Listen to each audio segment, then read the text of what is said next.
Assalamualaikum warahmatullahi wabarakatuh.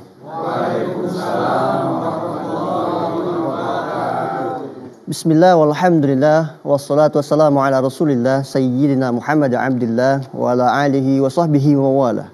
La hawla wa la quwwata illa billah, amma ba'du. Alhamdulillah, senang sekali di pagi hari ini bisa berjumpa kembali bersama saya Dayu Akram Miras dalam program Serambi Islami yang setiap hari Kamisnya kita akan mengkaji secara khusus tentang ilmu tasawuf. Insya Allah nanti akan dibahas secara komprehensif oleh guru-guru kita yang telah hadir di hadapan kita. Mungkin kita sapa satu persatu yang hadir di studio kali ini. Pertama yaitu guru kita Syekh Muhammad Fatur Rahman MAG. Beliau ini merupakan pimpinan Tarekat Idrisiyah sekaligus pembimbing utama Haji dan Umroh Idrisiyah Tasikmalaya. Assalamualaikum Syekh. Waalaikumsalam warahmatullahi wabarakatuh. Alhamdulillah sehat ya saya. Alhamdulillah sehat. Saya juga ditemani oleh bintang tamu kita Bapak Dr. Sulaiman MAG. Beliau ini merupakan Wakil Dekan 1 Fakultas Usuluddin dan Humaniora UIN Wali Songo Semarang. Assalamualaikum Pak. Waalaikumsalam warahmatullahi wabarakatuh. Terima kasih telah hadir Pak ya. Kita bisa tukar pikiran nanti sharing terkait tema kita kali ini. Tapi sehat Pak ya? Alhamdulillah. Alhamdulillah, ini jauh-jauh dari Semarang ini kayaknya. Tapi sehat terus Pak ya? Sehat. Alhamdulillah. Ustadz Deden, Ustadz Mumu, sehat Ustadz? Alhamdulillah. Tentunya juga hadirin yang hadir di studio Bapak-Bapak dari Majelis Ta'lim Masjid Jami Al-Ikhlas Perumahan Angkasa Pura II Tangerang. Assalamualaikum warahmatullahi wabarakatuh. Waalaikumsalam warahmatullahi wabarakatuh. Ini yang senang kalau bapak-bapak tuh jiwa mudanya masih bagus ya. Subuh-subuh ngantuk nggak Pak ya? Wah ya harus ada kopi Pak ya. Tapi kita menarik nih, para pemirsa juga di rumah. Sekarang kita akan membahas tentang ilmu tasawuf ini. Jadi tasawuf itu kan orientasi tentang hati, kolbu. Maka insya Allah nanti kita akan bahas tentang tema tasawuf Syekh Ibnu Taimiyah. Dulu kita pernah bahas ya saya. Iya. Ini mungkin sesi kedua ini, lanjutan dari tema yang sebelumnya. Mungkin sebagai pemantik Syekh, apa yang ingin disampaikan tentang tema kita kali ini? Silakan Syekh. Baik, bismillah, assalamualaikum warahmatullahi wabarakatuh. Waalaikumsalam warahmatullahi wabarakatuh. Alhamdulillahi wahdah, wassalatu wassalamu ala man la nabiyya ba'dah, wa ala alihi wa sahbihi wa mawalah, amma ba'd. Pemirsa TPRI yang dirahmati Allah Subhanahu wa taala, jamaah sekalian, mari sama-sama kita memanjatkan puji dan syukur kehadirat Allah Subhanahu wa taala atas segala karunia nikmat yang senantiasa Allah curahkan kepada kita sekalian, dan Allah lah yang senantiasa menggenggam diri kita. Allah lah yang mengatur urusan makhluk-makhluknya di langit dan di bumi, sehingga tidak akan terjadi satu peristiwa sekecil apapun atau sebesar apapun tanpa seizinnya, tanpa seizin dari Allah Subhanahu wa taala.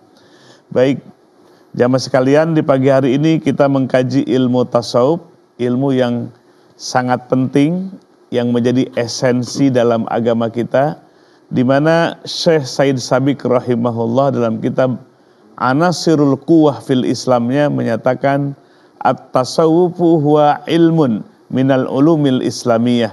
Ilmu tasawuf itu satu disiplin ilmu dari disiplin-disiplin ilmu yang lainnya seperti ilmu tauhid dan ilmu fikih. Wa min haqiqati amrihi ruhul Islam wa jauharuh. Dan hakikat ilmu tasawuf adalah ruhnya dalam Islam. Ya. Kalau kita nggak ada ruhnya tidak akan bisa hidup. Demikian Islam tidak akan bisa hidup tanpa ilmu tasawuf. Dan sekaligus ilmu tasawuf adalah jauhar. Jauhar itu adalah sesuatu yang paling mahal. Berliannya di dalam Islam. Kalau kita lihat sejarah Islam, dulu 7 abad ya, Islam menguasai 3/4 dunia. Bahkan di saat dunia barat gelap dengan ilmu pengetahuan, ya kalau nulis 1000 itu satunya 1000. Saking gelapnya ilmu pengetahuan di dunia barat. Maka seorang saintis muslim membuat 0. Jadi 1 nolnya 3 jadi berapa? Begitu ringkasnya. Islam menyinari 7 abad. Di belakangnya banyak ulama-ulama sufi. Ada Imam Salahuddin Al-Ayyubi, kenal Bapak Ibu sekalian. Di belakangnya adalah seorang mursyid. Beliau yang membebaskan Palestina. Kemudian ada Muhammad Al-Fatih.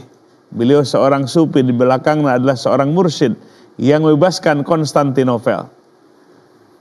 Namun demikian setelah itu 7 abad berikutnya sampai hari ini kondisi umat Islam ini ibarat roda di bawah ini.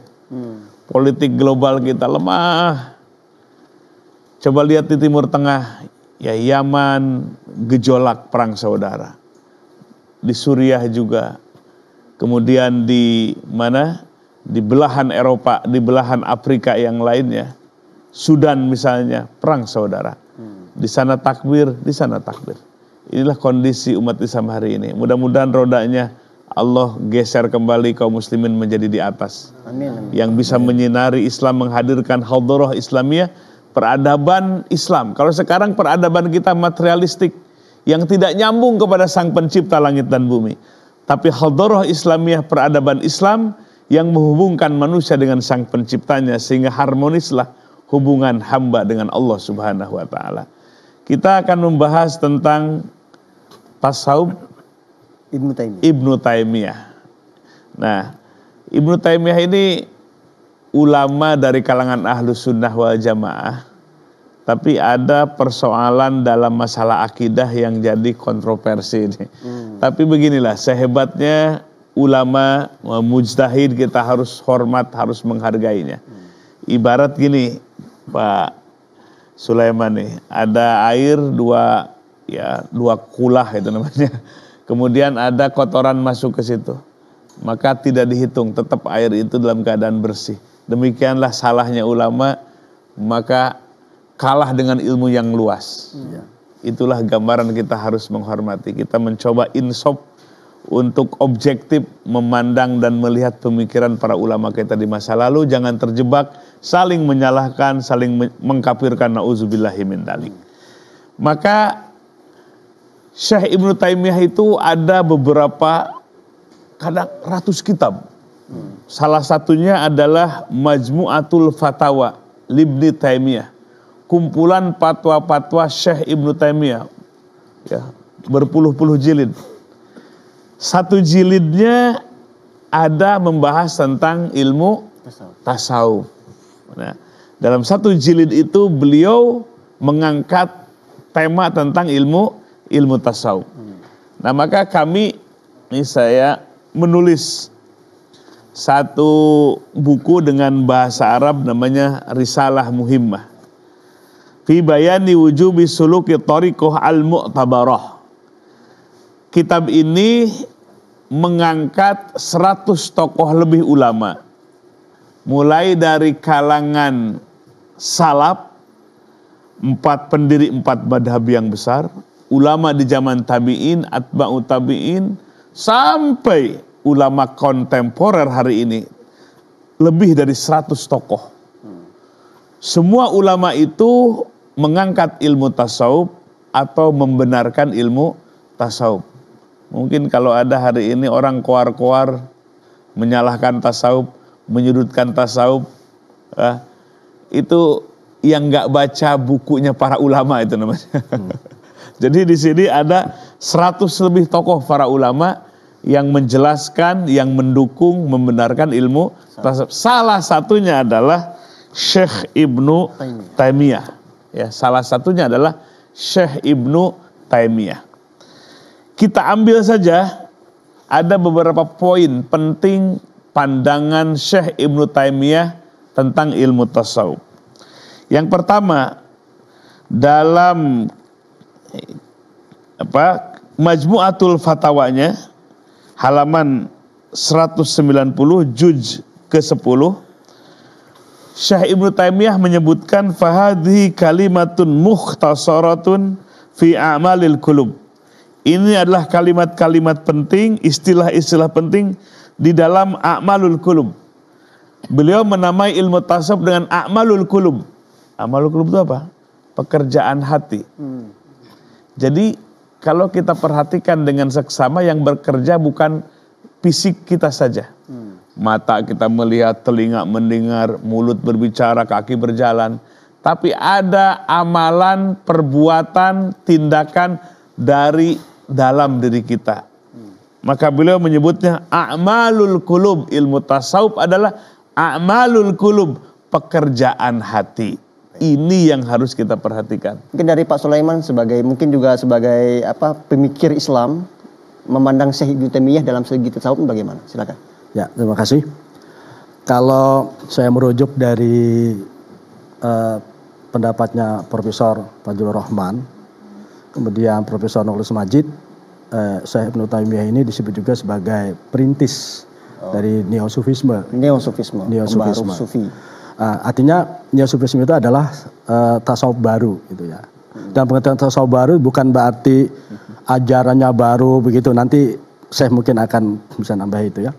Jadi yang dimaksud di sini adalah beliau mencoba meluruskan dari penyimpangan-penyimpangan yang terjadi di tasawuf itu. Yang menurut Ibnu Taimiyah ada hal-hal yang sebenarnya tidak sejalan dengan ajaran Al-Quran dan Sunnah gitu. Nah, dan yang kedua, beliau ini menarik menurut saya. Kenapa? Karena kita ketika memahami kenapa Syekh Ibnu Taimiyah misalnya ada yang menyebut sebagai tokoh kontroversial gitu. Itu sebenarnya beliau lebih pada mengingatkan umat pada saat itu ketika itu kan kondisi umat Islam sedang kacau itu. Sementara sebagian ulama pada saat itu dalam tanda kutip tidak begitu bergairah untuk membangkitkan kesadaran umat. Nah, menurut saya Ibnu Taimiyah salah satunya itu adalah karena orang salah memahami ajaran tasawuf. Kemudian saya Ibnu Taimiyah melakukan semacam semacam interpretasi terhadap ajaran tasawuf itu. Misalnya contoh yang saya baca itu ketika beliau bicara tentang tawakal. Tawakal itu kan sementara orang memahami pasrah bongkoan kalau dalam bahasa Jawa itu tidak bergerak apa-apa ya semuanya sudah diatur oleh Allah. Iya betul memang semuanya. Tapi kata Ibnu Taimiyah tawakal yang benar itu adalah kita harus berusaha kerja keras, ikhtiar kita maksimal lahir dan batin, gitu kan. Setelah itu baru hasilnya kita serahkan kepada Allah, bukan dibalik gitu. Nggak ada kerja apa-apa lalu serahkan kepada Allah.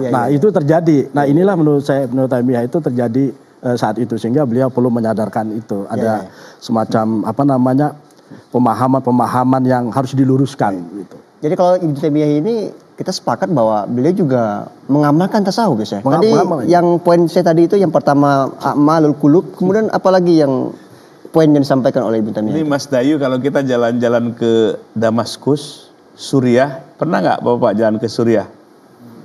Belum kayaknya. Kasihan. Ayo kita ke sana, ayo. Ada pekuburan makobir as-sufiyah, ulama sufi. Jadi ada satu pemakaman disebut makbaroh ulama sufi. Di dalamnya adalah makom Syekh Ibnu Taimiyah dan muridnya. Jadi beliau itu seorang sufi. Seorang sufi yang pakar di bidang ilmu tasawuf. Makanya dalam Majmu'atul Fatawanya satu jilid membahas tentang ilmu tasawuf. Maka di sini disebutkan bahwa Syekh Ibnu Taimiyah itu mengangkat ajaran-ajaran tasawuf yang beliau namai dengan a'malul qulub, pekerjaan hati. Allati qad tusamma al-maqamat wal ahwal, yang telah dinamai oleh ulama sebelumnya. A'malul qulub, pekerjaan hati itu disebut maqamat wal ahwal. Tadi kata Pak Dr. Sulaiman sebagai pembaharu Neo-Sufisme. Artinya memperbaharui kembali ajaran tasawuf dari susupan-susupan yang negatif. Maka beliau masih menggunakan istilah-istilah ulama sebelumnya, al-maqamat wal ahwal. Ini Bapak, apa sih makomat apa ahwal? Makam ini. Makomat wal ahwal itu gini. Kondisi kolbu manusia itu harus didandani dengan makom-makom. Jamaknya makomat. Makom apa saja? Sobar. Penting nggak Pak? Kalau nggak sobar nggak jadi ngajinya. Kalau nggak sabar nggak jadi ibadahnya. Sabar ini makom yang harus ditegakkan dalam kolbu kita. Wasta'inu bis sobri wassolah. Minta tolonglah dengan apa? Dua hal. Sholat, sabar. Sabar ini penting sekali. Makanya nanti penduduk surga ketika dibukakan pintu surga, silahkan masuk. Fabima sobartum. Kenapa masuk surga? Sebab kalian telah sabar di dunia. Di dunia ini penuh kebebasan. Mau ke masjid boleh, mau ke kafe boleh. Orang yang sabar di dunia, mau jatuh kepada berbuat maksiat, dia sabar. Ibadah pun sabar. Maka silahkan masuk surga dengan kesabaran kalian ketika kalian di dunia. Buah sabarnya disebut oleh malaikat. Ini makom yang harus ditegakkan. Namanya makom apa? Sobar. Wahia min usulil iman. Bahwa makomat wal ahwal itu bagian dari usulil iman. Pokok dari keimanan. Gak mungkin kita bisa sabar tanpa iman. Gak mungkin kita bisa tawakal kepada Allah tanpa iman. Wa qawaididdin, dan termasuk kaidah basic di dalam agama. Kemudian mithlu mahabbatillah wa rasulihi, seperti cinta kepada Allah, cinta kepada Rasulnya, wa tawakkul 'ala Allah, dan bertawakal kepada Allah, wal ikhlas, dan ikhlas dalam menjalankan agama. Ini semua berliannya ini. Ya. Tawakal, sabar, ikhlas, cinta kepada Allah, cinta kepada Rasulnya. Ini mutiara-mutiara di dalam agama. Itu semua ada dalam wilayah ilmu tasawuf. Seperti yang ditulis oleh Syekh Ibnu Taimiyah dalam Majmu'atul Fatawanya. Kalau kita ini Syekh, saya mau ke Pak Dr. Sulaiman dulu nih. Apa mau disampaikan lagi Syekh? Nggak ada? Ya. Saya ke Pak Dr. Sulaiman. Dr. Sulaiman, kalau tadi sampean menjelaskan tentang labeling Neo-Sufisme itu. Neo-Sufisme kan artinya dari Fazlur Rahman ya. Kemudian ada disertasi dari Cak Nur itu sendiri. Ya. Yang ingin saya tanyakan bahwa banyak semacam fitnah yang dilontarkan kepada Ibnu Taimiyah. Sebagian kelompok yang mengatakan bahwa Ibnu Taimiyah itu adalah back to Quran gitu kan, kembali kepada Al-Quran dan Sunnah. Artinya problem apa sih yang mendasar pada waktu itu? Ya, saya kira begini. Ketika kita membaca pemikiran seseorang itu kan tidak bisa pada satu karya saja. Harus banyak karya yang harus kita baca. Sehingga tadi seperti disinggung oleh Syekh kan, bagaimana respek beliau terhadap ajaran tasawuf gitu kan. Nah, kalau kemudian beliau melakukan kritik-kritik terhadap beberapa kekeliruan, itu kan karena beliau melihat bahwa standarnya kan Al-Quran dan Sunnah. Ketika itu memang tidak ada di situ kan tidak, itu yang beliau kritik gitu. Nah, kenapa kemudian orang ada yang kontroversial segala macam? Karena ini sudah semacam sudah berakar gitu. Biasanya kalau sesuatu sudah berakar itu kan kalau diperbaiki itu kan biasanya pasti banyak penentangan. Tapi Syekh Ibnu Taimiyah ini yang menariknya adalah beliau itu konsisten gitu. Lama kelamaan kemudian yang asalnya ini yang berakar tadi itu pada akhirnya kemudian jadi bersih dan menerima gitu. Nah, lalu kemudian ada misalnya tuduhan-tuduhan sampai sekarang tadi itu tadi menurut saya karena orang tidak memahami konteks kenapa beliau mengeluarkan kalimat-kalimat itu gitu. Karena memang pada saat itu kondisinya kacau ya, secara politik, geopolitik waktu itu kacau gitu ya. Dan bahkan saya baca di salah satu karya itu beliau tuh pernah menyelamatkan Damaskus itu mau diserang oleh padahal Raja Tatar itu sudah Muslim juga namanya Qajar. Nah beliau ini kan kemudian mendatangkan Raja Qajar untuk bernegosiasi dan kemudian Damaskus itu kan tidak jadi diserang pada saat itu. Kenapa? Karena ulama-ulama pada saat itu juga tidak berani menghadapi itu. Nah kemudian Ibnu Taimiyah tampil sehingga Damaskus itu tidak jadi diserang. Gitu. Baik. Jadi kalau saya dengar tadi kalau Ibnu Taimiyah mengkritik tasawuf, artinya kalau mengkritik itu bukan berarti meninggalkan tasawuf gitu saya. Artinya menghilangkan sisi ada yang kurang gitu. Gimana sih? Ini hari ini kita mendengar ada kelompok yang anti tasawuf. Ya. Anti dengan tasawuf dan mengutip-ngutip Syekh Ibnu Taimiyah. Ini yang luar biasa nih bahayanya. Jadi bahwa tasawuf itu bukan dari ajaran Islam. Mengutip atas nama Syekh Ibnu Taimiyah. Nah, Dari mana itu? Syekh Ibnu Taimiyah itu bukan menolak ilmu tasawuf, mengkritisi oknum yang mengeluarkan ajaran yang tidak sesuai dengan Quran dan Sunnah yang dipahami oleh para ulama. Makanya kita lacak kitabnya. Salah satunya Majmu'atul Fatawa itu, kumpulan fatwa beliau tentang ilmu tasawuf. Beliau justru menjelaskan tentang ilmu tasawuf, tentang maqamat wal ahwal. Kemudian poin yang kedua, masih dalam jilid ke-10 halaman ke-500, Ibnu Taimiyah yuzakki rijalat tasawuf wa yuthni alaihim. Syekh Ibnu Taimiyah membersihkan tokoh-tokoh sufi dan memuji mereka. Ini ngaku murid Syekh Ibnu Taimiyah tapi menyalahkan ilmu tasawuf. Justru Syekh Ibnu Taimiyah menyucikan tokoh-tokoh sufi. Maksud menyucikan itu ketika ulama-ulama sufi kita, contoh misalnya siapa, Al-Hallaj, ada Ibnu Arabi, dituding kafir, dituding akidahnya sesat. Beliau justru meluruskan, membersihkan. Maka sini disebutkan, fa'ammal mustaqimuna minas salikin. Adapun orang-orang yang istiqomah sebagai salik. Salik itu orang yang menjalankan perjalanan spiritual dalam ibadah. Namanya apa? Salik. Kajumhuri masyaikh salaf, seperti mayoritas para masyaikh dari kurun salaf yang pertama. Mislu Fudail bin Iyad, beliau memuji Fudail bin Iyad rahimahullah. Ibrahim bin Adham, itu tokoh-tokoh sufi.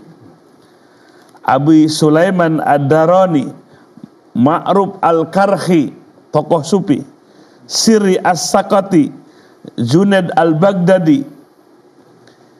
Kemudian wa ghairuhum minal mutaqaddimin, mislu Syekh Abdul Qadir Al-Jilani.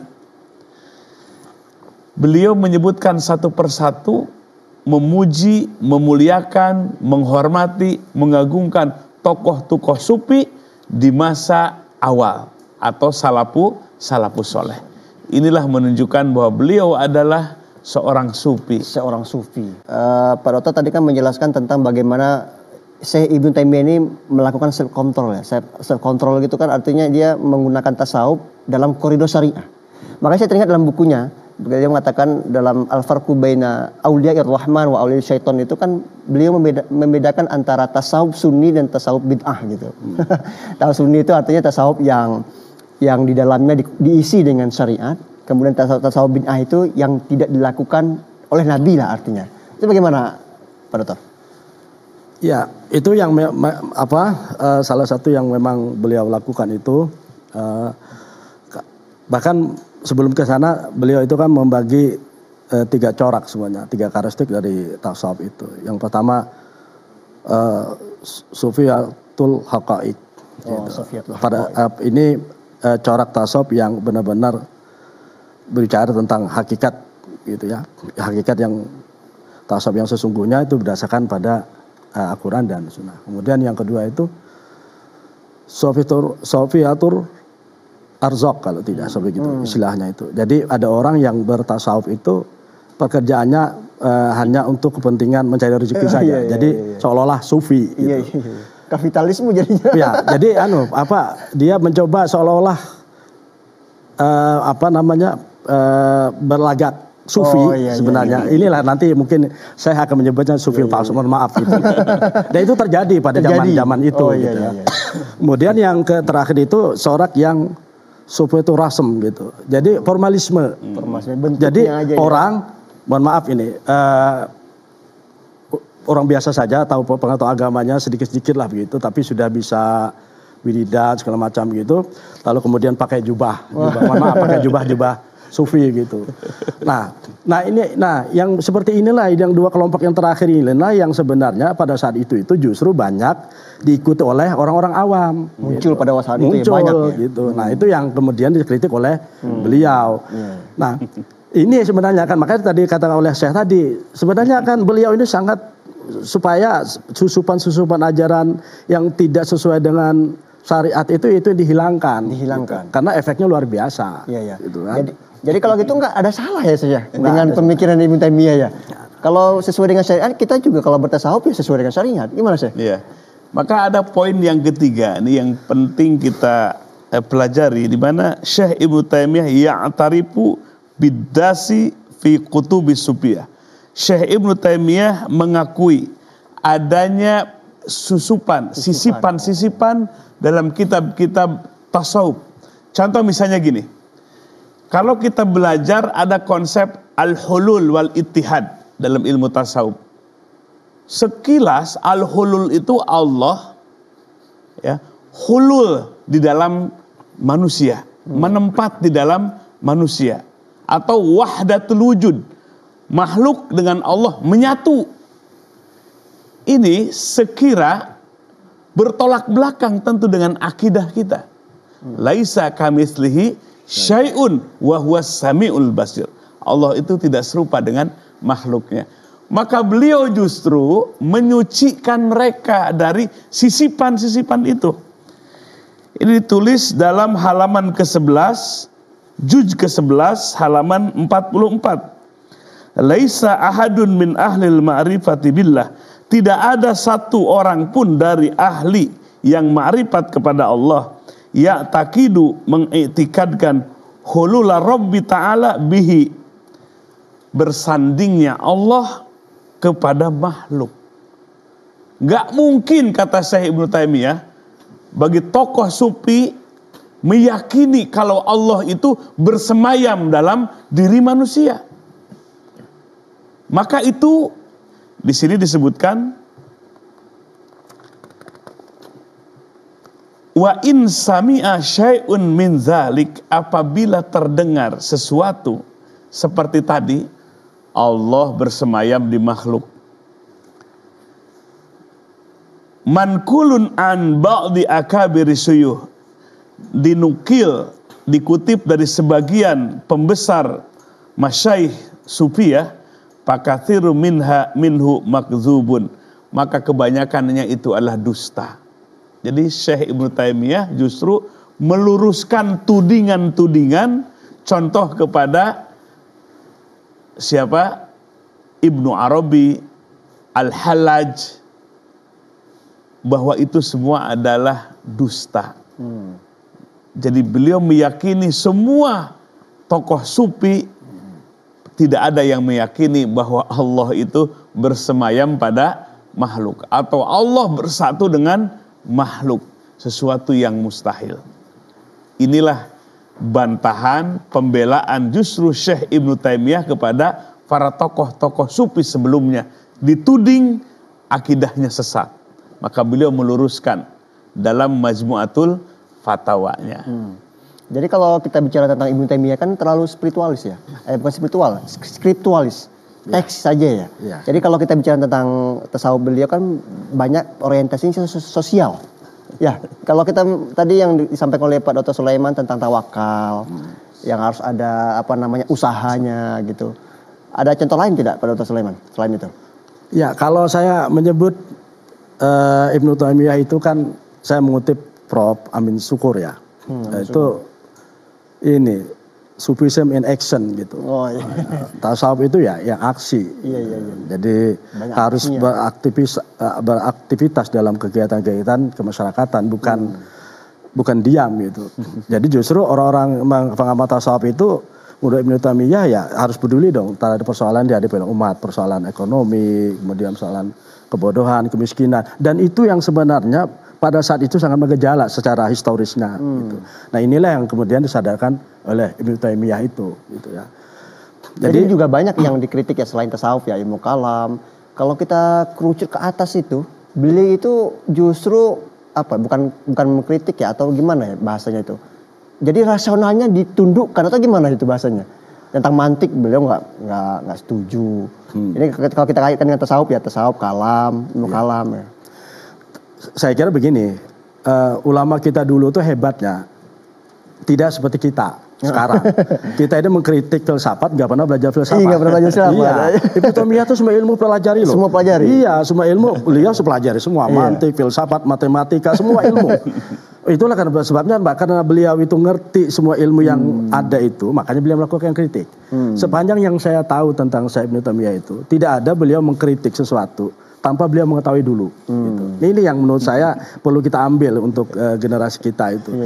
Beda kan mahasiswa, kalau mahasiswa misalnya kritik dosennya, nggak pernah belajar filsafat, ngerti filsafat, akhirnya kan ngawur kan. Nah Ibnu Taimiyah itu enggak. Jadi apa yang disampaikan oleh saya tadi ketika beliau mengkritik itu sebenarnya bukan mengkritik dalam pengertian menyalahkan kayak kemudian menyesat, bukan sebenarnya. Kalau mungkin saya lebih tepatnya itu kayak rekonstruksi kembali gitu ya, meluruskan kembali. Sebenarnya konstruksi tasawuf itu begini, yang murni itu begini. Kemudian ada susupan, kemudian bisa beliau itu disapu lagi gitu. Nah, tapi orang kan seringkali memahaminya kan, wah ini kayaknya merusak sebenarnya. Enggak, sebenarnya beliau itu mengembalikan ke akarnya gitu, yang sesungguhnya. Makanya tadi seperti disebut oleh saya, beliau kan tidak ada menyalahkan misalnya Syajun Al-Baghdadi, kemudian dan tokoh-tokoh sufi yang lain kan justru tidak ada beliau. Ya. Nah, yang jadi persoalan adalah sekarang ini ada orang mengatasnamakan Ibnu Taimiyah, kemudian anti tasawuf gitu. Dan itu saya banyak temukan di beberapa kelompok gitu. Nah, saya kira karena membaca Ibnu Taimiyahnya tidak lengkap. Saya kira tadi kalau di yang rujukan tadi disampaikan oleh saya itu mereka baca betapa tasawuf itu bagian integral dari ajaran Islam. Baik, kalau kita kaitkan dengan tokoh-tokoh, bukan tokoh ya, sekelompok-kelompok yang menolak tasawuf nih, Syekh. Mereka punya argumentatif yang kuat misalkan di Al-Quran gitu. Kalau kita bantah, tadi Ibnu Taimiyah udah ada tadi. Bagaimana, Syekh? Untuk mungkin ada pemirsa yang di rumah yang mereka anti tasawuf gitu. Ya sebetulnya gini, ada jargon kembali kepada Quran dan Sunnah itu, tapi titik harusnya koma. Koma ya. Harusnya kembali kepada Quran dan Sunnah ala fahmil ulama, berdasarkan pahamnya ulama. Itu yang benar. Nah kalau kembali kepada Quran dan Sunnah langsung, ini yang salah. Contohnya ilmu tasawuf ini dibabat semua, mardud, tertolak. Dianggap dalam Quran dan Sunnah nggak ada. Ini yang dangkal ilmunya. Jadi di dalam kitab Risalah Muhimmah ini disebutkan bahwa para ulama dari kelompok salaf, kemudian generasi mutaakhirin sampai generasi muasirah, ya, generasi hari ini, justru para ulama yang benar ulama. Mungkin gini, kalau ulama itu ada ulamaul muslimin, itu ulama yang diakui ilmunya oleh kaum muslimin. Ada ulama taifah, ya, ustadz yang diakui hanya oleh satu kelompok saja. Ya.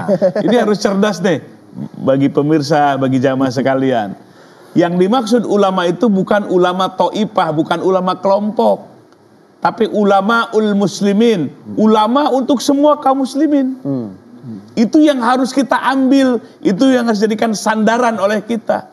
Kita nggak bisa langsung merenggu Quran dan Sunnah. Melalui ulama itulah kita akan bisa mendapatkan ilmu, baik ilmu tauhid, ilmu fikih maupun ilmu tasawuf.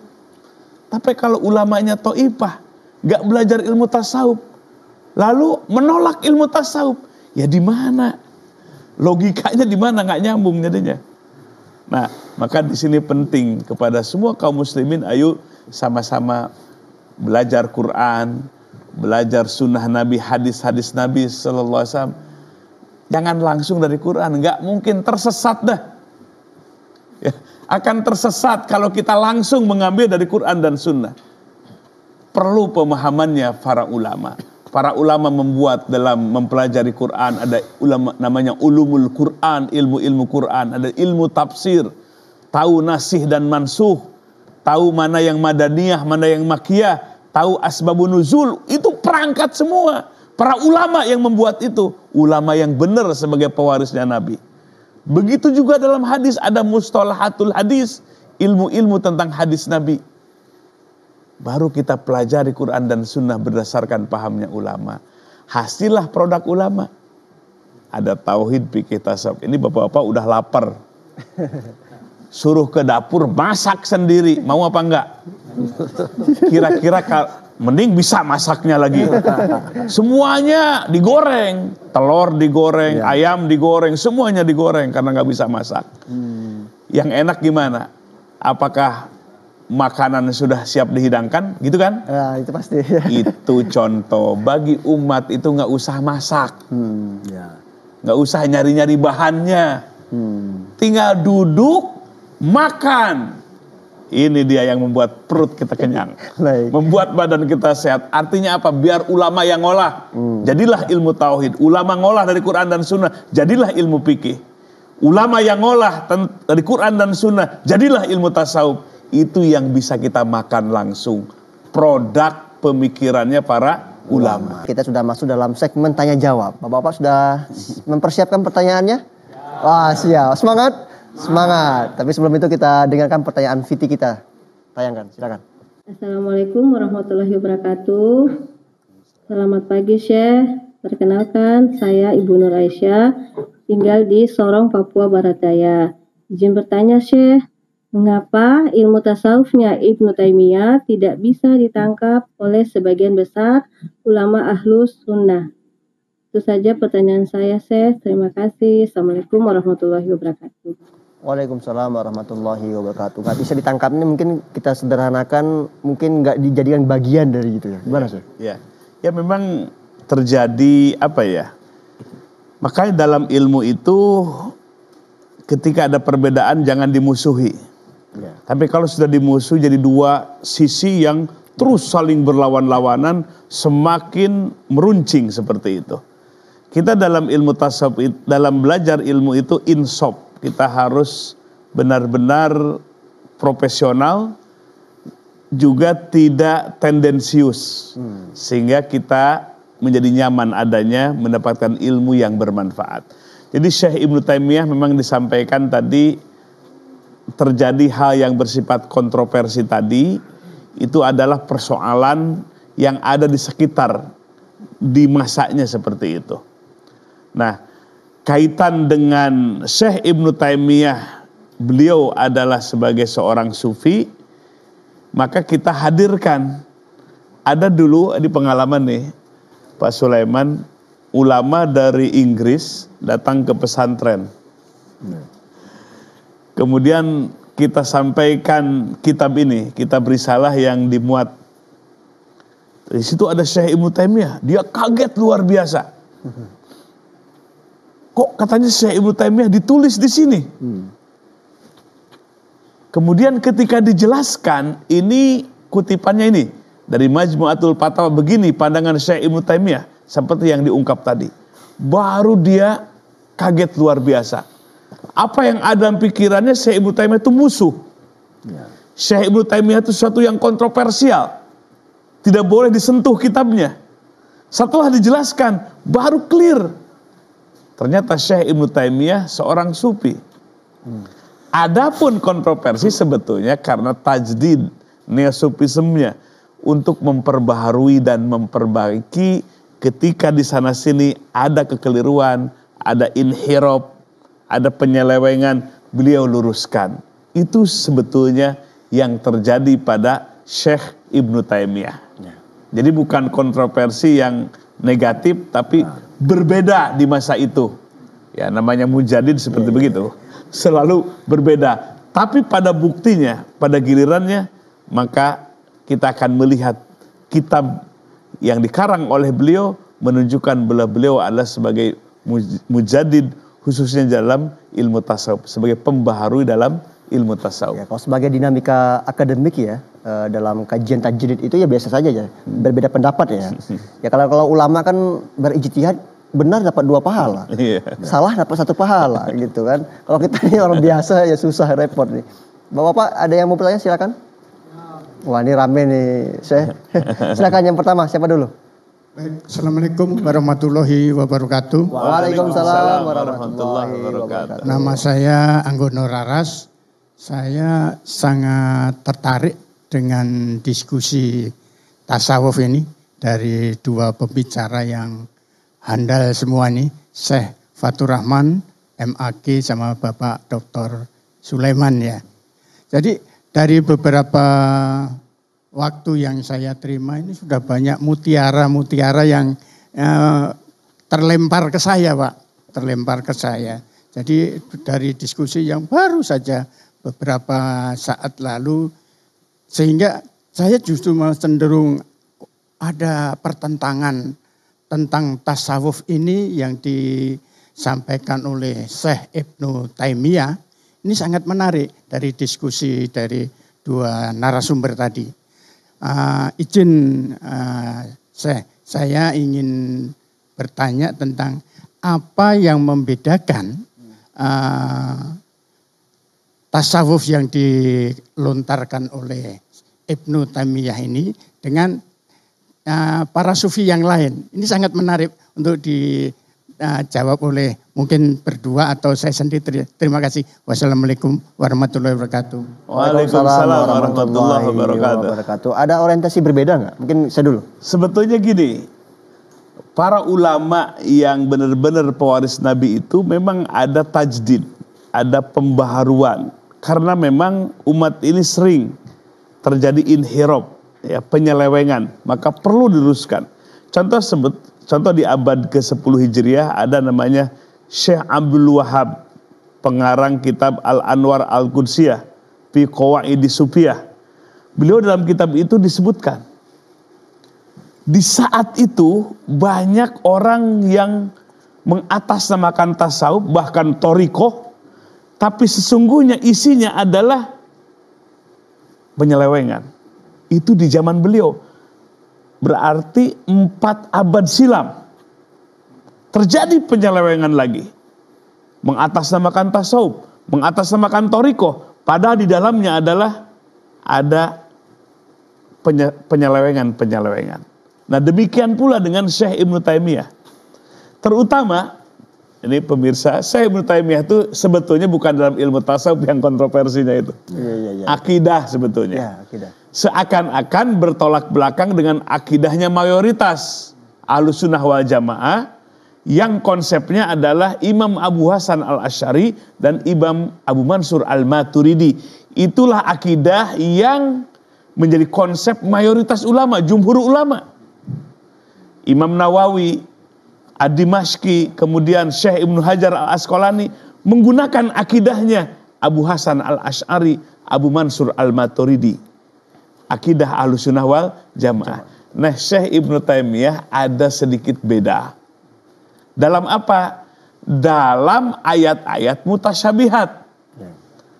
Di mana mayoritas ulama Ahlussunnah itu menggunakan tafwid 2 takwil. Tafwid diserahkan kepada Allah, wallahu a'lam bimuradih. Allah yang lebih mengetahui. Allah punya tangan, Allah punya mata, Allah duduk di atas aras. Wallahu a'lam bimuradih. Allah yang lebih tahu, nggak usah menafsirkan. Kemudian ada yang takwil, ditakwil. Allah punya mata, Allah punya tangan, yang dimaksud kekuasaan. Nah, Syekh Ibnu Taimiyah itu menjelaskan bahwa Allah Subhanahu wa taala memiliki tangan, mata, kaki, tapi tidak sama dengan makhluknya. Maka dari celah itulah akhirnya Syekh Ibnu Taimiyah diserang sebagai kelompok akidah mujassimah yang menyamakan Allah punya jisim, punya anggota tubuh. Sebetulnya dari situ pintu terjadinya perselisihan antara Syekh Ibnu Taimiyah di satu sisi dengan jumhur mayoritas ulama Ahlussunnah yang lainnya. Maka kami melihatnya insaf, pingin objektif. Nah, ternyata Syekh Ibnu Taimiyah tidak mengajarkan mujassimah seperti itu, cuma cara pandang. Nah, ini cara pandang ini. Kalau Pak Dr. Sulaiman biasa di kampus, pasti yang nama cara pandang itu banyak sekali. Lihat gunung di Tasik itu ada Gunung Galunggung. Kalau dari sebelah sini kota Tasik gunung tuh kayak begitu. Kalau dari sebelah sana Garut kok Gunung Galunggung begitu. Ya, sebelah sini kok Gunung Galunggung begitu. Padahal sama Gunung Galunggung. Yang beda ternyata tempat melihatnya. Ada yang dari sebelah barat, ada yang sebelah timur, ada yang sebelah selatan. Pasti ada sisi perbedaannya. Itulah yang disebut dengan wijhatun nadhar, cara pandang yang berbeda. Sebetulnya itu yang menjadi terjadinya khilafiyah atau perselisihan itu. Ya, kalau wijatun nazar ya sih, cara Wijat, pandangnya. cara pandangnya. Ada lagi yang mau bertanya, silakan. Assalamualaikum warahmatullahi wabarakatuh. Waalaikumsalam warahmatullahi wabarakatuh. Nama saya Andika. Sangat tertarik apa yang disampaikan oleh Syekh Fathur Rahman dan Dr. Sulaiman mengenai penjelasan tasawuf Ibnu Taimiyah. Mohon izin bertanya Pak Syekh atau dengan Pak Dr. Sulaiman.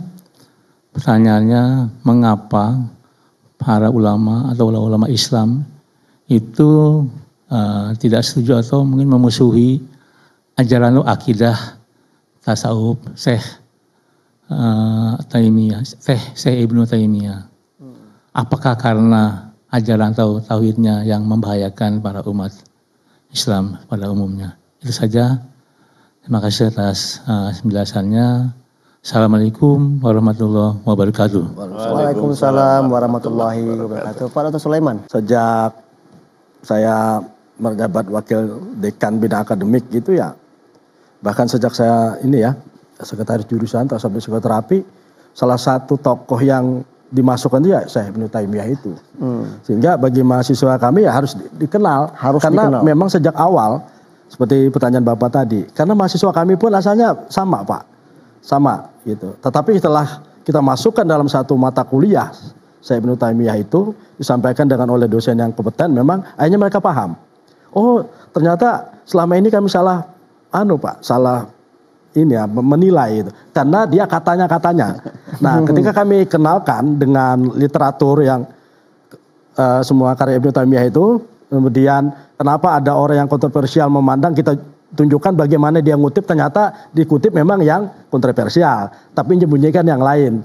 Nah, kami di universitas itu kan tidak begitu. Kita harus buka, subjektif gitu. Nah, sehingga orang memahami. Dari situlah kemudian dari pemahaman begitu ternyata mahasiswa kemudian bisa memahami, oh kenapa Ibnu Taimiyah begini? Oh ternyata karena ada latar belakangnya. Karena biasanya pendapat seseorang itu tidak ada yang tidak melatari Pak. Semuanya tuh pasti ada yang melatari di kiri kanannya itu. Nah, maka tadi seperti dikatakan oleh Syekh, ketika kita memahami seseorang, ya dilihat dulu latarnya gitu. Jangan latar itu lalu kita bawa ke sekarang, enggak begitu. Tapi semangat latar itu kenapa? Nah, kalau saya sebagai akademisi itu memahami bahwa oh ya ternyata ada satu ide yang paling penting di situ apa? Kepedulian, pembaharuan itu penting gitu. Nah itu yang kemudian saya bawa. Oh ya artinya apa? Ketika orang bertasawuf itu kemudian apa yang saya sebut dengan sufism in action itu. Jadi Ibnu Taimiyah itu menyadarkan bahwa ada tugas kita yang mempelajari tasawuf itu ada tugas. Saya menyebutnya tugas profetik, tugas kenabian. Apa itu? Satu, masalah keadilan, masalah ekonomi, kejujuran dan seterusnya, itulah yang sekarang menjadi problem bangsa ini. Nah itu yang kita tarik Pak. Bapak-bapak yang masih mau bertanya silakan. Assalamualaikum warahmatullahi wabarakatuh. Waalaikumsalam warahmatullahi wabarakatuh. Nama saya Heri Triyono. Mohon izin Syekh kami bertanya. Setelah menyimak penjelasan dari Syekh dan Bapak Dr. Sulaiman terkait dengan tasawufnya Syekh Ibnu Taimiyah, saya mohon izin ada pertanyaan, yaitu mengapa pro tasawufnya Syekh Ibnu Taimiyah sampai sekarang sepertinya itu sebagian besar ulama ahli sunnah itu masih belum menerima atau masih belum bisa diterima gitu. Demikian mohon penjelasannya. Terima kasih. Wassalamualaikum warahmatullahi wabarakatuh. Waalaikumsalam warahmatullahi wabarakatuh. Mungkin dari Pak Dr. Sulaiman dulu. Menjawab pertanyaan tadi, sebenarnya begini. Kalau semangat dari beliau ini kan perintis neosufisme ya, tasawuf baru. Itu sudah banyak Pak sekarang. Sudah banyak kelompok-kelompok, memang tidak sepopuler misalnya dalam bentuk thariqah. Tetapi dalam kajian-kajian itu sudah banyak. Misalnya yang muncul itu ada kelompok kajian tasawuf positif gitu ya. Kemudian ada lagi berbagai macam tasawuf yang inilah yang intinya itu tasawuf itu yang dinamis, yang aktif gitu. Jadi mereka bertasawuf itu tidak lagi misalnya mementingkan pada zikir sekian misalnya kan, ada tarekat tertentu kan, ada misalnya harus 1000 membaca la ilaha illallah dan seterusnya. Mereka ini tidak, mereka lebih pada aksi nyata. Aksi nyata. Nah, dan mereka memang lebih pada kajian intelektual, Pak. Ini diskusi gitu. Salah satunya adalah Syekh Ibnu Taimiyah itu sebenarnya sudah banyak, Pak, melahirkan. Contoh yang paling real itu adalah itu sudah ada, Pak. Memang gaungnya tidak besar. Ya, artinya kalau di dalam akademik itu dikaji ya. Sebagai khazanah. Ya. Ada tambahan, Syekh? Kalau kita bicara tentang aspek orang-orang non akademik lah, orang-orang awam gitu. Ya, justru inilah di pagi hari ini kita membahas tasawuf Syekh Ibnu Taimiyah ini berharap menjadi pencerahan. Kita gini, sebagai pengikut jangan fanatisme. Supaya kita tidak terjebak ketika berbeda jadi musuh. Bukan. Ilmu tuh nggak begitu. Kita bahas, kita kaji secara objektif. Sehingga kita akan muncul kebenaran-kebenaran itu. Kalau ada ta'asub, nah ini persoalannya. Jadi akhirnya nanti gontok-gontokan. Itu bukan ilmu namanya. Nah, maka berharap kita kaji di pagi hari ini supaya bisa memberikan pencerahan. Jangan menganggap negatif kepada Syekh Ibnu Taimiyah. Makanya kita angkat dari sisi ajaran tasawufnya. Makanya ada nih satu amalan tasawuf Syekh Ibnu Taimiyah itu dikisahkan oleh muridnya Syekh Sirajuddin. Itu Syekh Ibnu Taimiyah itu kalau sudah sholat subuh, wiridannya sampai isyrok. Nah, di Masjid Al-Hilal sampai isyrok apa enggak? Sampai suruk. Apakah Allahumma lantas jalan? Mudah-mudahan sampai suruk ya. Tutup sholat 2 rakaat, sabda Nabi dapat pahala haji dan umroh. Masya Allah.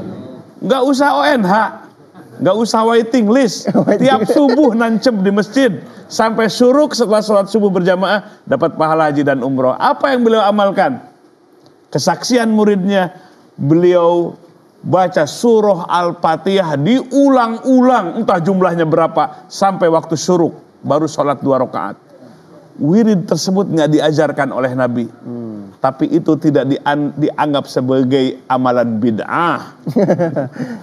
Ya, padahal tidak diajarkan oleh Nabi, karena beliau memahami dengan ilmu yang luas bid'ah itu bukan mengerjakan sesuatu yang tidak dikerjakan oleh Nabi. Betapa banyaknya bid'ah. Beliau memandang itu adalah kebaikan.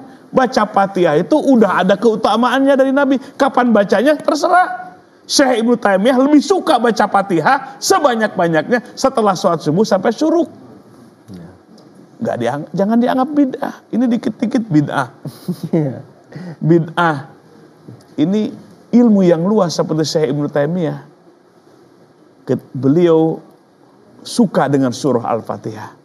Maka muridnya Imam Ibnu Qayyim Al-Jauziyah menulis satu kitab Madarijus Salikin fi manzilati iyyaka na'budu wa iyyaka nasta'in. Dalam surah Fatihah ada iyyaka na'budu wa iyyaka nasta'in. Itu yang paling disukai oleh Syekh Ibnu Taimiyah, kemudian oleh muridnya Imam Ibnu Qayyim Al-Jauziyah menjadi satu kitab. Sehingga dengan baca surah Fatihah itu banyak keberkahannya. Makanya kita kan mau rapat, yuk kita baca Fatihah dulu biar berkah. Kebaikan kok disebut bid'ah. Jadi inilah pentingnya dari dasar-dasar tasawuf Syekh Ibnu Taimiyah yang perlu kita pahami dan kita pelajari. Baik, Bapak-bapak ada yang mau masih bertanya, silakan. Assalamualaikum warahmatullahi wabarakatuh. Waalaikumsalam warahmatullahi wabarakatuh. Perkenalkan, nama saya Sukateni. Mohon izin Syekh untuk bertanya. Setelah kami menyimak apa yang dijelaskan dengan Syekh, kami merasa bahwa kita ini ada sekelompok orang Islam yang dia itu anti kepada tasawuf. Tapi nyatanya dia itu banyak merujuk dari ajarannya dari Syekh Ibnu Taimiyah dan bahkan menjadi imam mereka. Nah ini bagaimana ini Syekh? Orang yang anti tapi dia justru merujukannya di situ gitu. Jadi terima kasih atas jawabannya. Wassalamualaikum warahmatullahi wabarakatuh. Waalaikumsalam warahmatullahi wabarakatuh. Hampir sama ya. Kalau kita sederhanakan saya, bagaimana kita sikap kita kepada orang-orang minhum ini? Ya sebetulnya kasihan harus banyak belajar. Kasihan. Satu sisi mengagung-agungkan Syekh Ibnu Taimiyah, mengagung-agungkan muridnya Syekh Ibnu Qayyim al-Jauziyah. Tapi di satu sisi mencabik-cabik sebagian ajarannya. Itulah belajar agama yang tidak komprehensif. Maka kita ingin belajar itu seperti di universitas. Semua ilmu dipelajari, semua madhab dipelajari sehingga menjadi terbuka. Khojanah pemikiran keislaman kita, pemahaman kita semakin luas. Kalau kecil sedikit ilmu kita, ya pinginnya nyalahin orang. Bapak-bapak, ada perguruan silat. Orang baru seminggu belajar silat, gini aja Pak. Ada ranting turun, langsung begini. Cuma ranting padahal. Tapi kalau suhunya, kalau masternya di depan musuh sudah menghunus pedang aja masih tenang. Mungkin dengan batuknya aja sudah jatuh itu. Itu gambaran orang yang luas ilmunya, dalam ilmunya, penghayatannya, ilmu kesupiannya, ilmu tasawufnya, tenang. Tidak mudah menjudge orang lain salah. Memahami situasi kondisi yang terjadi. Kenapa si Ibnu Taimiyah begitu? Tadi ada latar belakangnya. Setiap ulama ada latar belakangnya. Maka para ulama menulis. Kalau menulis kitab, beliau jelaskan identitasnya. Rihlah ilmiahnya. Kemana saja mereka belajar ilmu. Siapa saja murid-muridnya. Apa saja yang dikarang. Bagaimana situasi kondisi sosial, politik, dan yang lainnya di sekitar itu. Supaya kita paham. Melihat orang itu paham. Nggak mudah menyalahkan.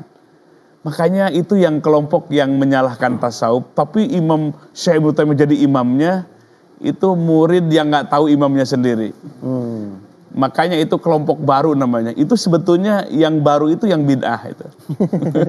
Ini bahayanya saya. Karena baru. Kalau yang lama itu mengacu referensinya ulama-ulama muslimin. Baik dalam ilmu tauhid, dalam ilmu fikih, demikian pula ilmu tasawuf. Mudah-mudahan ini mencerahkan dan bisa memperbaiki pemahaman yang salah. Amin. Allah berikan hidayah, petunjuk dan membukakan mata hati. Kalau mata hati sudah terbuka kan enak, nyaman. Kalau dada kita lapang, enak Pak. Tapi kalau dada kita sempit, nggak enak, nggak nyaman. Kita pingin lapang dada kita dengan cahaya Allah Subhanahu wa Ta'ala, sehingga memandang kaum muslimin kita akan menghargai. Perbedaan kita akan letakkan dengan tasamuh, dengan toleransi yang tinggi. Jadi kita menjalani agama itu bukan mengkafirkan yang muslim. Dulu para ulama kita yang kafir jadi Islam. Ini sudah Islam dikafir-kafir. Jadi kita nyaman menjalankan agama, saling menghormati, toleransi yang tinggi, bahkan agama kita adalah agama cinta. Nabiur rahmah, pembawa rahmat, pembawa kasih sayang. Kita pun sebagai pengikutnya harus jadi muslim yang membawa rahmat. Menjadi kebaikan, menebar kasih sayang dan cinta. Ini kalau kita yang sampai kalau saya tadi itu cara berpikir, gimana itu? Pak Sulaiman. Ya, itulah mungkin kami di Fakultas Usuluddin dan Humaniora itu justru kami pelajari tasawufnya. Kami kenalkan betul kepada mahasiswa Ibnu Taimiyah itu. Untuk kalamnya tidak begitu ya. Kenapa? Itu tadi karena kami juga ingin membantu seperti katakan saya supaya orang memahami secara komprehensif gitu. Karena kami merasa berdosa Pak. Sebagai akademisi itu dosa kita. Kita nggak boleh Ibnu Taimiyah itu sudah katakanlah tanda kutip sudah dimusuhi demikian rupa. Kita tahu ada kebenaran bahwa beliau itu juga seorang sufi gitu, bahkan mengarang kitab tasawuf juga gitu kan. Itu nggak boleh kita sembunyikan. Kita sampaikan kepada mahasiswa ini loh gitu. Supaya mahasiswa dari segi kalamnya tahu gitu, filsafatnya, tasawufnya. Jadi mahasiswa kami kita ajar begitu. Nah, kita berharap masyarakat juga seharusnya begitu. Karena dosa loh Pak, berbahaya loh kita mengkafirkan seseorang gitu kan. Karena kata Nabi kan kalau kita mengkafirkan sesama muslim kan kafir itu kembali ke kita. Nah saya sebagai dosen itu sudah saya sampaikan ke mahasiswa. Berarti tugas saya sudah selesai. Gitu kan begitu. Nah saya berharap sih begitu. Pemirsa dan bapak-bapak yang ada di sini itu seharusnya mempelajari tokoh itu memang harus seperti itu. Seandainya begini, kalau boleh saya menyatakan ada orang yang sangat membenci satu tokoh, harusnya Bapak penasaran, kenapa dibenci? Iya. Dibenci apanya gitu, pelajari malah. Apa alasannya? Gitu. Apa alasannya gitu. Nah itulah yang terjadi juga. Dulu juga saya sama Ibnu Taimiyah juga nggak begitu suka. Baik. Nah setelah saya pelajari, oh ternyata waduh saya taubat juga. Gitu kan, saya salah. Kita sudah masuk dalam segmen terakhir, kesimpulan dan doa bersama. Mungkin Pak Dr. Sulaiman silakan berikan closing statement dari tema kita kali ini. Silakan. Ya yang pertama yang saya garis bawahi adalah bahwa Syekh Ibnu Taimiyah ini adalah juga salah satu tokoh tasawuf yang dimana ajarannya sebenarnya sama dengan tokoh-tokoh sufi yang sudah kita kenal sebelumnya. Bahkan beliau memberikan apresiasi juga misalnya terhadap pendapat-pendapatnya Imam Al-Ghazali. Karena itu bagi kita, mari kita pelajari betul ajaran beliau itu sehingga kita akan dapat menangkap mutiara-mutiara yang ada di situ gitu. Sehingga tadi seperti dikatakan oleh Syekh, kolbu kita ini akan semakin terasah dengan salah satu kita mempelajari dari tasawufnya Ibnu Taimiyah. Saya berdoa bahwa semoga beliau senantiasa ilmu beliau terus mengalir dan menjadi amal jariah buat Syekh Ibnu Taimiyah. Amin. Demikian. Assalamualaikum warahmatullahi wabarakatuh. Silakan Syekh. Ya, pemirsa TVRI yang dirahmati Allah Subhanahu wa taala, mengkaji Syekh Ibnu Taimiyah dari sisi atau keilmuan sufinya atau ilmu tasawufnya sangat menarik, sehingga kita bisa menangkap betapa beliau adalah sungguhnya adalah seorang sosok sufi yang benar-benar mendalam ilmu tasawufnya. Kalau dibahas semuanya ada fana. Beliau menjelaskan tentang tentang al-wijdu, mawajid. Wah, itu sesuatu yang dalam sekali, menunjukkan beliau seorang sufi yang hakiki. Nah, kita sebagai kaum muslimin ketika melihat ulama berdebat jangan ikut fanatisme. Kita lihat, kita ambil hikmahnya. Kita semua harus berbaik sangka kepada para ulama kita. Memang para ulama itu bukan nabi. Ada sisi kesalahannya, tapi ingat, kesalahannya pun tidak masuk neraka. Dapat satu pahala.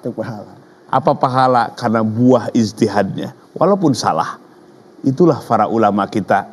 Kalau kita ikut membenci, ruginya siapa, Pak? Kita sendiri membenci. Kalau kita memusuhi, kita sendiri yang rugi. Makanya kita belajar untuk melihat segala sesuatu secara objektif. Maka insya Allah salah satu amalan Syekh Ibnu Taimiyah nih Bapak Ibu sekalian, bagaimana hati kita supaya hidup, bacalah Ya Hayyu Ya Qayyum bi rahmatika astaghis. Kata beliau, kalau dibaca ini sebanyak-banyaknya, hati kita tidak akan pernah dimatikan oleh Allah.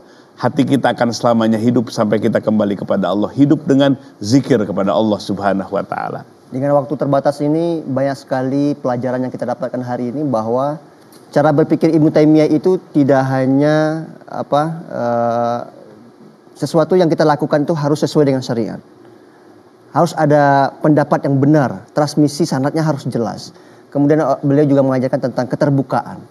Begitu juga kita sebagai umatnya, umat Nabi Muhammad yang diajarkan oleh Nabi Muhammad untuk selalu terbuka, objektif, yang selalu melakukan hal-hal yang kebaikan sesuai dengan ajaran-ajaran yang disampaikan oleh Nabi Muhammad SAW. Terima kasih Syekh atas ilmunya. Pak Dr. Sulaiman MAG, terima kasih juga telah hadir. Sehat-sehat terus kedua guru kita ini. Ustadz Deden, Ustadz Mumu, terima kasih. Dan tentunya juga hadirin bapak-bapak dari Majelis Ta'lim Masjid Jami Al-Ikhlas Perumahan Angkasa Pura II Tangerang. Terima kasih telah hadir. Tentu juga para pemirsa yang di rumah, terima kasih telah menonton dan menyaksikan kajian kita kali ini. Tonton terus Serambi Islami, khusus hari Kamis, yaitu kajian tasawuf. Tetap kita membersihkan hati kita menjadi orang yang lebih baik, pribadi yang soleh, dan berguna untuk sekitarnya. Amin ya rabbal alamin. Wallahu yufiquna fi ma yuhibbu wa yarda. Assalamualaikum warahmatullahi wabarakatuh. Waalaikumsalam warahmatullahi wabarakatuh.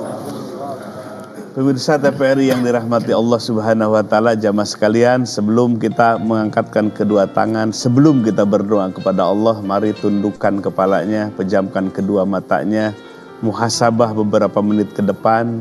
Yuk kita evaluasi, hidup itu tidak mundur. Hidup itu terus ke depan. Hidup kita terus ke depan, tidak pernah berhenti apalagi mundur. Apa yang pernah kita lakukan semenjak balik sampai pagi hari ini, tentu kita banyak menemukan kekurangan, aib-aib, maksiat-maksiat dan kezoliman-kezoliman yang pernah kita lakukan selama ini. Jangan putus asa.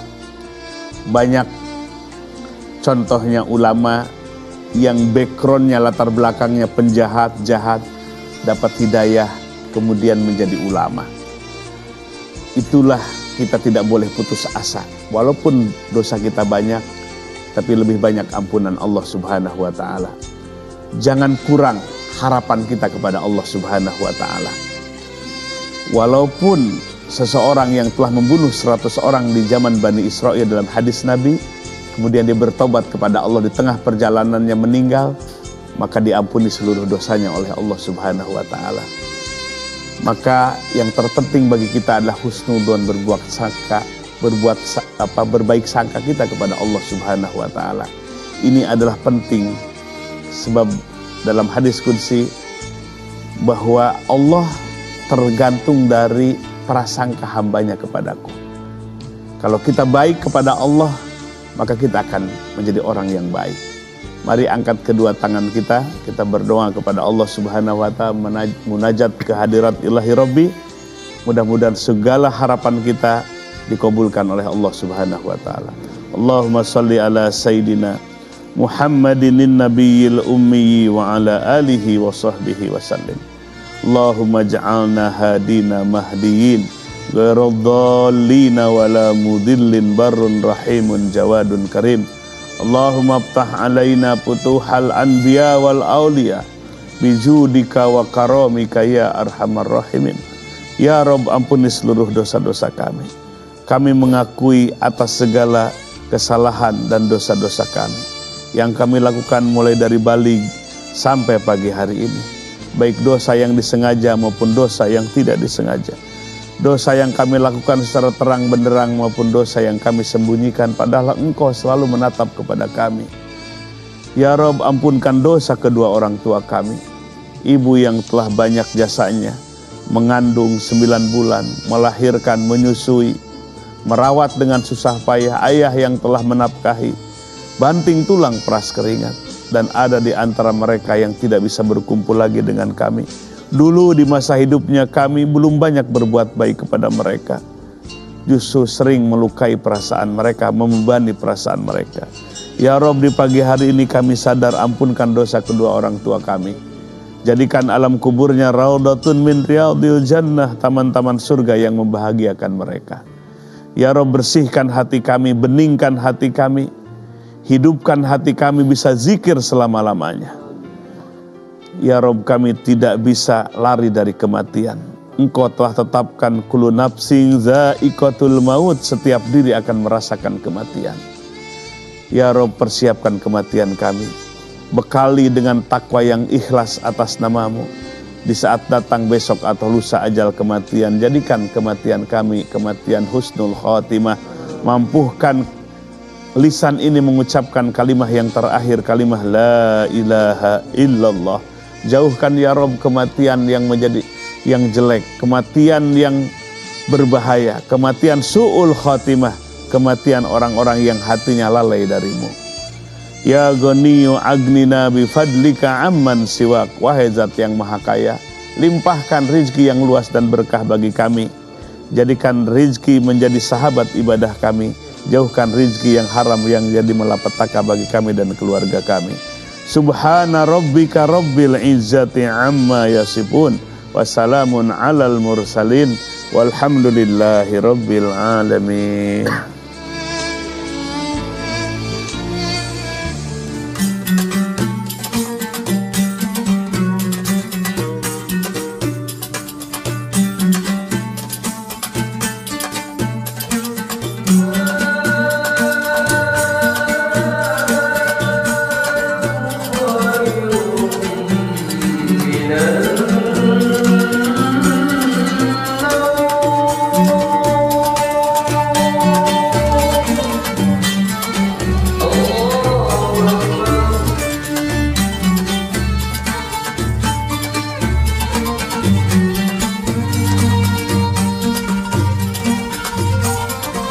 Serambi Islami. Assalamualaikum warahmatullahi wabarakatuh.